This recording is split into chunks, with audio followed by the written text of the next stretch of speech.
Nasawi ang isang rebelde sa sagupaan ng government forces at New People's Army sa Surigao del Norte ilang araw matapos ang pagbawi ng pamahalaan sa unilateral ceasefire sa makakaliwang grupo. Ito ang balita ni Rosalie Cos. Noong Sabado, binawi ni Pangulong Rodrigo Duterte ang unilateral ceasefire ng pamahalaan laban sa Communist Party of the Philippines, New People's Army at National Democratic Front. Kaninang umaga, nagka-engkwentro ang government troopers at NPA sa Malimono, Surigao del Norte. Isang rebelding NPA ang nasawi sa engkwentro na umano'y nagsasagawa ng extortion activities o pangingikil sa mga residente sa Barangay San Isidro at Barangay Binukayan. Mayroong nangingikil na mga tao na nandun sa lugar na yon at siyang pinuntahan po ng ating mga kapatid na pulis at sinamahan po ng ating mga sundalo. Nagkaroon po ng engkwentro, tumagal po ang putukan ng mahigit sa 5 minuto.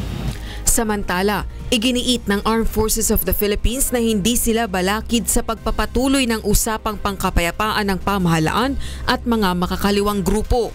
Binigyang diin din ng AFP na suportado ng buong sandatahang lakas ng Pilipinas ang isinusulong na peace talks ng pamahalaan sa Communist Party of the Philippines, New People's Army at National Democratic Front.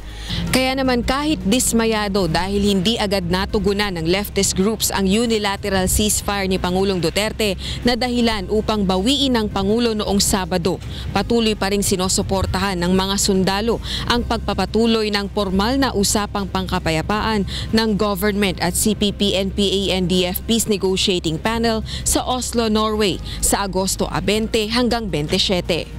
Dagdag pa ni Brigadier General Padilla, kung mayroon mang higit na nagnanais ng kapayapaan sa bansa, ito ay ang mga tauhan ng militar na higit na 4 na dekada nang nakikibaka sa mga rebelding grupo. Kami patuloy pa rin nananawagan sa kabilang panig na ipakita ang kanilang sinseridad at maging seryoso po sa mga usaping ganito.